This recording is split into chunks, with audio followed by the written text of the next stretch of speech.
some serious crime, man. I need to document it now.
Actually physically have to move it, and that means that everyone is understanding that we're down into fabrication.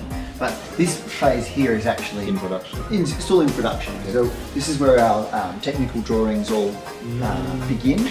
So this little gap we have here is our little air gap that basically once it crosses that, then we're not going back.